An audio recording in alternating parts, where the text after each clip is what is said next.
Dear student, मैं बीरबल प्रसाद sir आज आपके लिए लेकर आया हूँ 12th क्लास का जो क्रैश कोर्स का कंप्लीट इंग्लिश का जो कोर्स चल रहा है ये आपके न्यू पैटर्न पे बेस्ड है। और आज हमारा है 13वां दिन। इसके पहले हम लोग 12 वीडियो को देख चुके हैं। तो अगर आप क्रैश कोर्स की सारी वीडियोज़ को देखना चाहते हैं तो इस वीडियो के डिस्क्रिप्शन बॉक्स में आपको क्रैश कोर्स के प्लेलिस्ट का लिंक मिल जाएगा। वहाँ पे क्लिक करके आप सारी के सारी वीडियो को देख सकते हैं।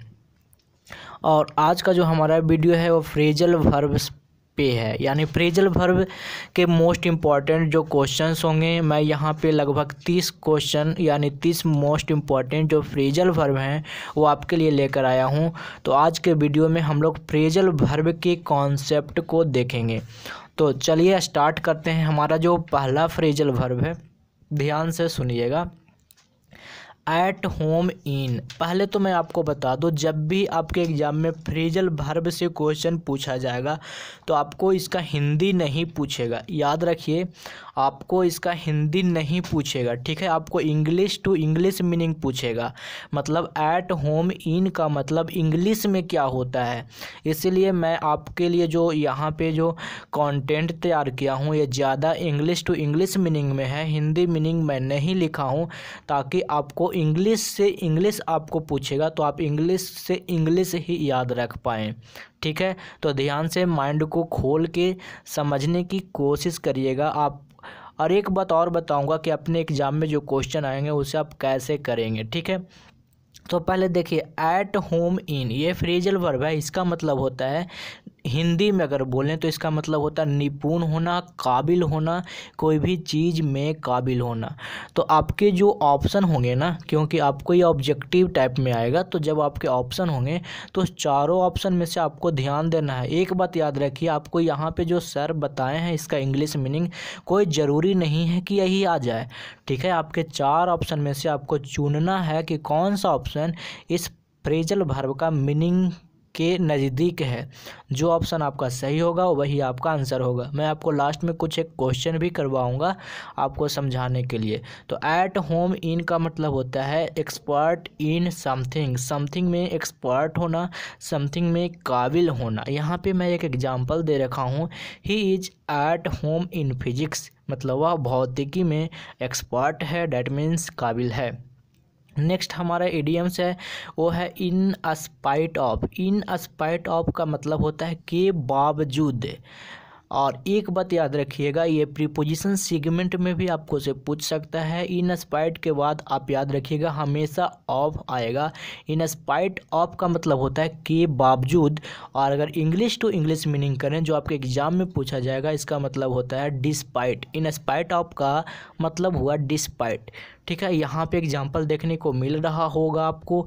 इन स्पाइट ऑफ पेन मतलब पेन के बावजूद, ही राइट्स विथ अ पेंसिल। वह पेंसिल से लिखता है, पेन है उसके पास फिर भी पेंसिल से लिखता है। तीसरा phrasal verb out and out. Out and out का मतलब होता है पूर्ण रूप से।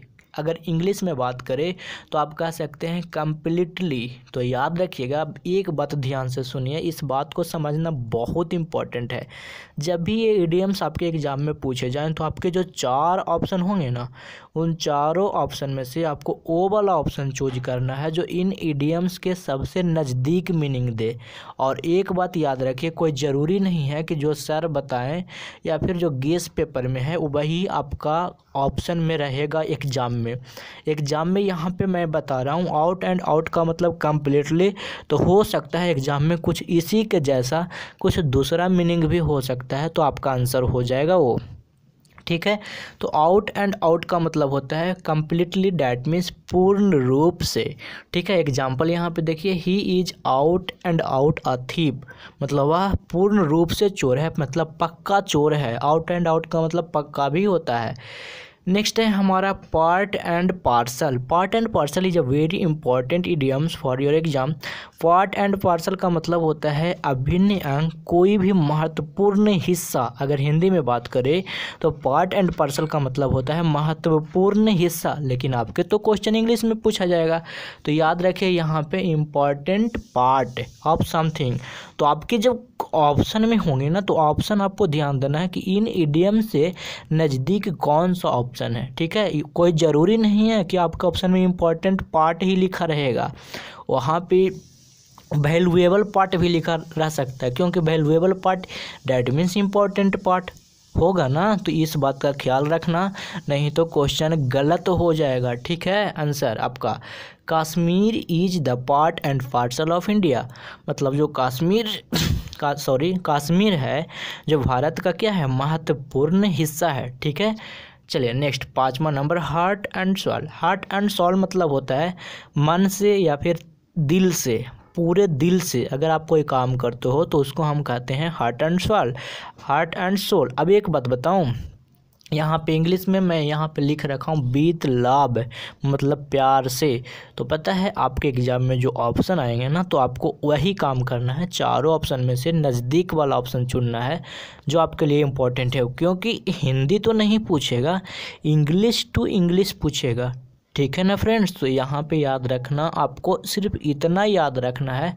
मैं आपको कुछ ट्रिक भी बताऊंगा कि कैसे आप इडियम्स को छाट कर बना सकते हो, वो बताऊंगा, लास्ट में बताऊंगा, ठीक है। हार्ट एंड सोल का मतलब होता है मन से या दिल से। अगर इंग्लिश मीनिंग की बात करें तो विथ लव। नेक्स्ट हमारा जो 6ठा नंबर है, इडियम्स लिखा हुआ है ins and out. Ins and out का मतलब होता है completely details, that means full detail. Hindi में बात करें तो पूर्ण रूप से, यानी पूरी की पूरी कहानी, पूरा विवरण, पूरा वर्णन हिंदी में कहें तो, ठीक है ना। तो इन्स एंड आउट का मतलब होता है फुल डिटेल।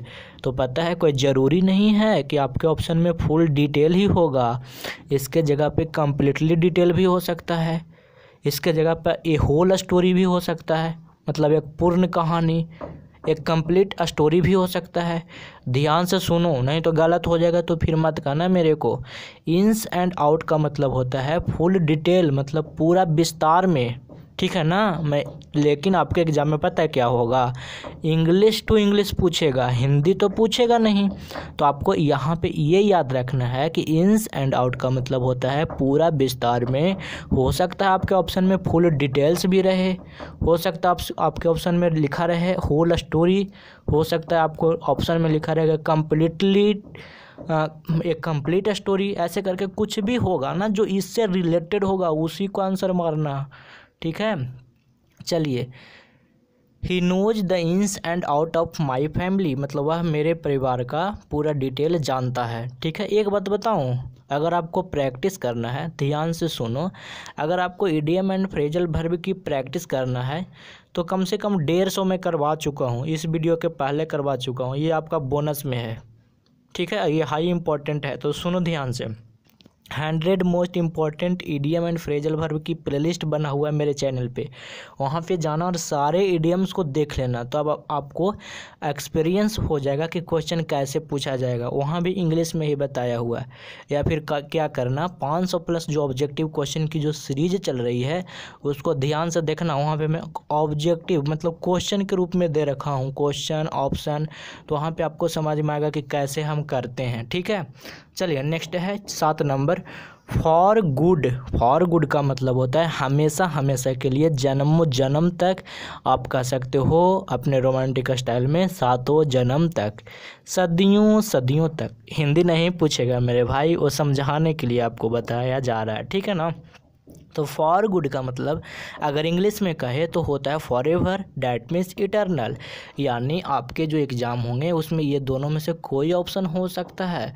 फॉर एवर मतलब भी होता है हमेशा के लिए, और इटर्नल मतलब भी हमेशा के लिए, और पता है तीसरा ऑप्शन भी हो सकता है ना, ऑलवेज भी हो सकता है।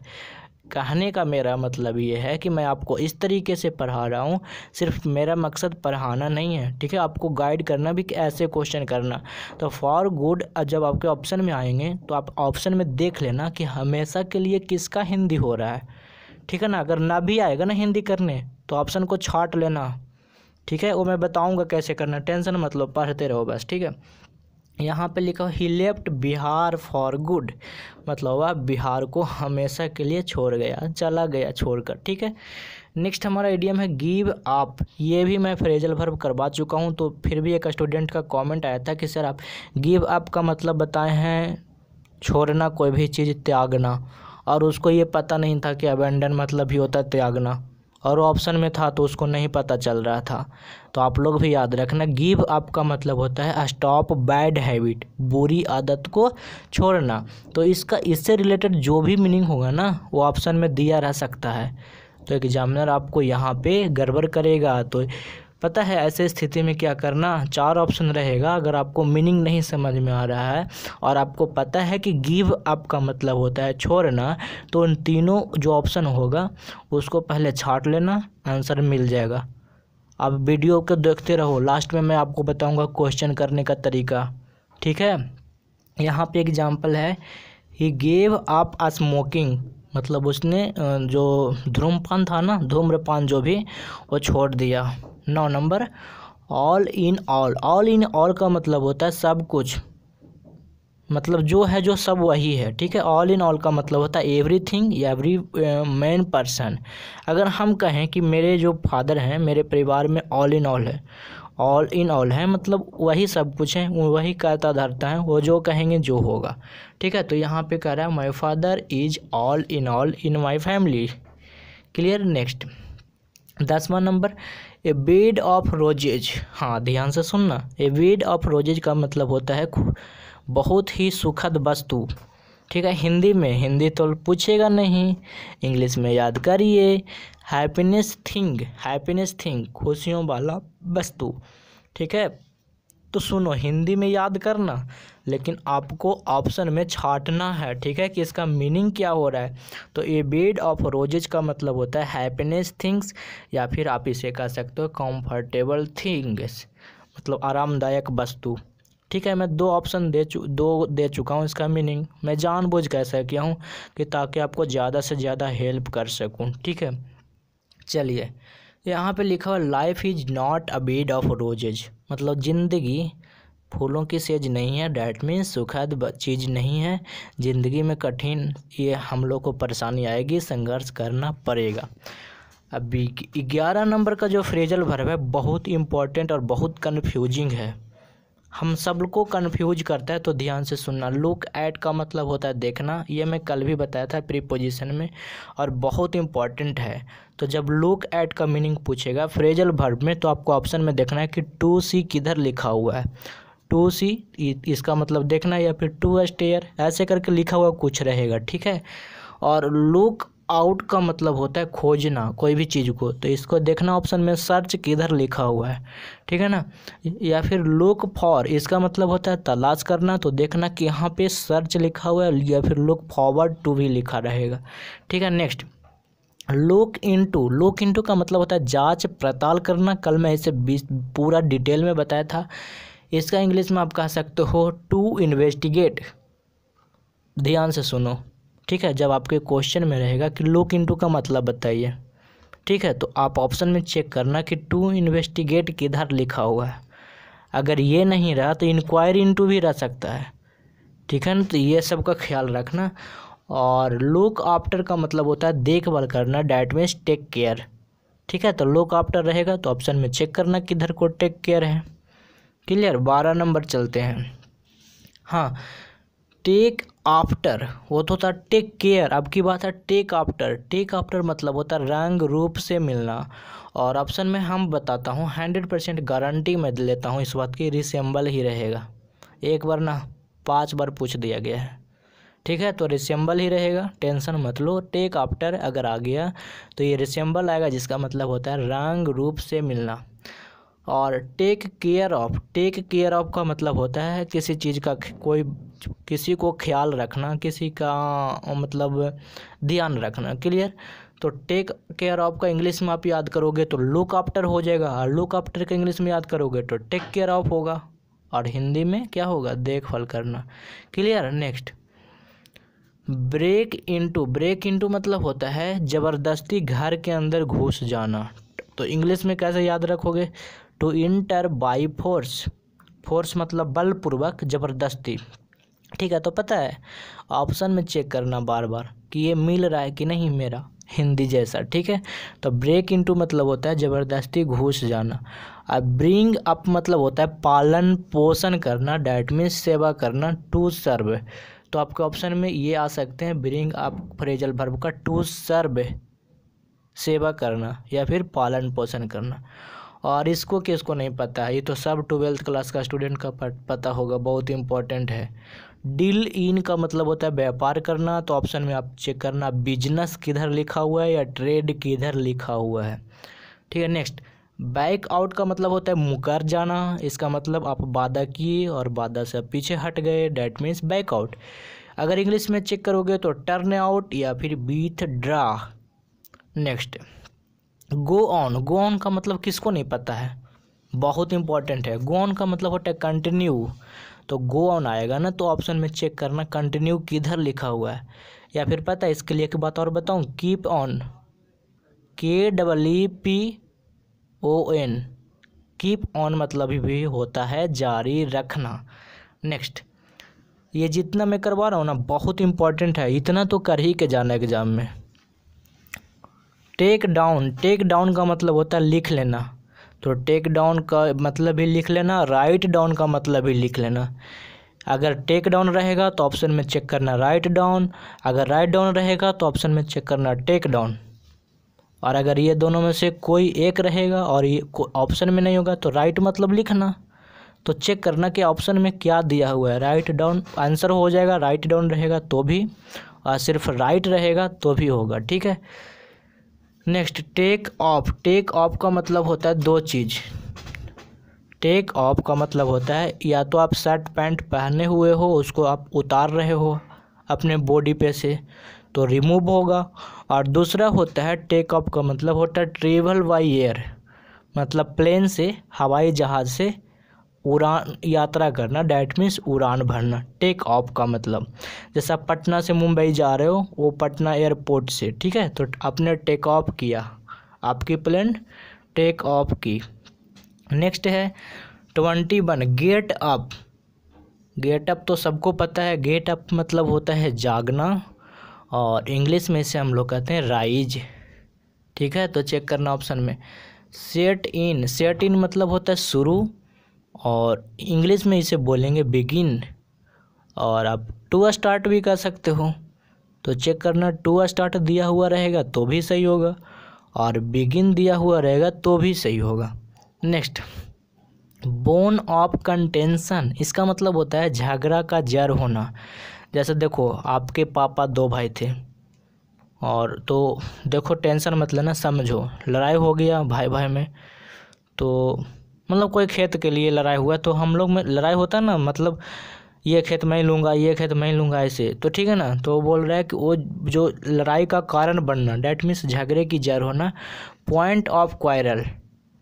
ठीक है, नेक्स्ट हुक और बाई क्रूक मतलब होता है किसी भी तरह से, तो इंग्लिश में इसे कह सकते हो बाई एनी मीन्स। नेक्स्ट है कैट एंड डॉग लाइफ, मतलब बिल्ली कुत्ता की ज़िंदगी। जैसे आप याद भी रख, बिल्ली और कुत्ता की ज़िंदगी क्या अच्छा होता है, तो कैट एंड डॉग लाइफ का मतलब होता है वेरी बैड लाइफ, बहुत ख़राब ज़िंदगी, कलहपूर्ण ज़िंदगी। क्लियर। नेक्स्ट एट 6 and 7, इसका मतलब होता है इन ए डिसऑर्डरली स्टेट या फिर डिसऑर्डरली ऑर्डर, मतलब छीतर बितर तितर बितर करके रखना।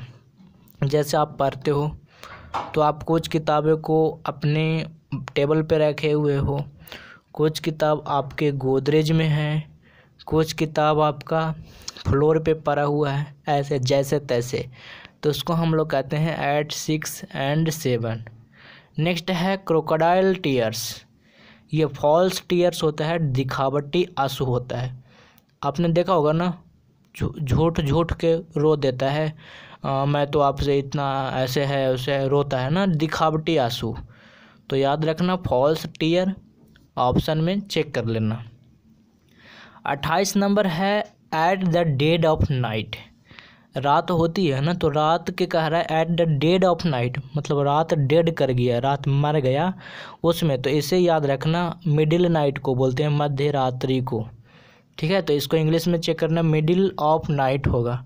ठीक है, मध्य रात्रि। नेक्स्ट है द डार्क हॉर्स, तो द डार्क हॉर्स का मतलब होता है अनएक्सपेक्टेड विनर, जैसे आप क्या कर रहे हो, आप क्रिकेट खेल रहे हो, ठीक है, और आप क्रिकेट खेल रहे हो तो आपने या अनुमान भी न लगाया था कि मेरा जो टीम है ना वो जीतेगा। मतलब जीतने का कोई चांसेस नहीं था, क्योंकि 6 बॉल थे और 40 रन बनाना था। तो 9 बॉल चल गया, वाइड चल गया, और उसके बाद फिर छक्का लग गया 4-5 6 बॉल पे, तो 40 रन आराम से बन जाएगा, ठीक है। तो ऐसे करके मतलब 40 रन कैसे ही बन गया। तो हम कहेंगे कि हमें मिला डार्क हाउस, हम लोग थे डार्क हॉर्स, ठीक है। तो डार्क हॉर्स का मतलब होता है अनएक्सपेक्टेड विनर, मतलब आशा नहीं किया जाता था कि ये जीतेगा, लेकिन जीत गया अचानक से, ठीक है। और अगला है गिफ्ट ऑफ द गैब। इसका मतलब होता है मधुर आवाज़ होना। आपने देखा होगा बहुत से लोगों को ऐसे बोलते हैं जैसे लगता है कि आपको मोह लेते हैं, ठीक है, मनमोही। तो गिफ्ट ऑफ एक्सप्रेशन होता है उनके अंदर। तो ये मिलेगा आपको ऑप्शन में, और अपने मन से मैं यहाँ पे रखा हूँ स्वीट वॉइस। अगर वो नहीं रहेगा तो आप चेक करना स्वीट वॉइस। अगर ये भी नहीं है तो इसी के मतलब बदले में कुछ रहेगा ऐसा कुछ। गिफ्ट ऑफ द गैप मतलब होता है मधुर आवाज़ में होना। अट्रैक्टिव वॉइस भी हो सकता है, ब्यूटीफुल वॉइस भी हो सकता है, ठीक है। तो चलिए अब क्वेश्चन पे 1-2 क्वेश्चन देख लेते हैं। हमारा जो पहला क्वेश्चन है कहता है ए रेड लेटर मीन्स, ए रेड लेटर डे मीन्स क्या होगा। तो अब एक बात बताओ, इसको मैं ट्रिक से भी याद करवा दूंगा। देखो क्या होता था ना, हम लोग कैलेंडर यूज करते हैं, कैलेंडर। तो कैलेंडर में ढेर सारे लेटर होते हैं, 1 तारीख, 2 तारीख, 3 तारीख, ऐसा लिखा हुआ होता है। और आपको 24 तारीख को कहीं जाना था, ठीक है, 24 को, और आपने उसे रेड कलर से राउंड कर दिया, गोल गोल कर दिया। तो वही चीज़ यहाँ पे फ्रेजल वर्ब बना ए रेड लेटर डे, मतलब छुट्टी का दिन, डैट मीन्स इम्पॉर्टेंट दिन, ठीक है, बहुत ही इम्पॉर्टेंट दिन। जैसे रक्षाबंधन आने वाला है और आप ना रेड कलर से उस डेट को पूरा रंग दिए हो कि ये मेरे लिए बहुत इम्पॉर्टेंट है। तो रेड लेटर डे का मतलब होता है महत्वपूर्ण दिवस, ठीक है। तो चेक करिए, डेंजरियस डे तो नहीं होगा, खतरनाक दिन। दूसरा है सोरोफुल डे, ये भी नहीं होगा, दुख वाला दिन। तो आंसर होगा सी नंबर ऑप्शन, यहाँ पे एन इम्पॉर्टेंट डे। क्लियर। दूसरा एग्जाम्पल, गिव अप मीन्स, ये मेरा स्टूडेंट एक कमेंट किया था, उसी पे बना रहा हूँ। तो गिव अप का मतलब होता है छोड़ देना कोई भी चीज़। तो देखिए गिव अप का मतलब यहाँ पे दिया अबंडन, तो ये होगा। कोई ज़रूरी नहीं कि स्टॉप दिया हुआ है। वो मेरे से बोल रहा है कि सर आपने गिव अप का स्टॉप बताया था, स्टॉप है नहीं। तो टेंशन मत लो, कॉन्सेप्ट पे ध्यान दो, कॉन्सेप्ट पर हो, क्वेश्चन पे मत जाओ। तो गिव अप का मतलब अबंडन यानी त्याग देना, छोड़ देना, बी नंबर ऑप्शन। तीसरा है गो ऑन। गो ऑन का मतलब होता है जारी रखना, कंटिन्यू करना। तो यहाँ पे तो आपको ऑप्शन बी होगा कंटिन्यू। और अगर आप डिटेल में प्रैक्टिस करना चाहते हो तो 500 प्लस जो ऑब्जेक्टिव क्वेश्चन का जो वीडियो की जो सीरीज है उसको देख लेना, आपका प्रैक्टिस हो जाएगा। वीडियो पसंद आया हो तो लाइक कर देना और कमेंट करके बता देना कि वीडियो कैसा लगा। Thanks for watching, bye bye, मिलते हैं नेक्स्ट वीडियो में।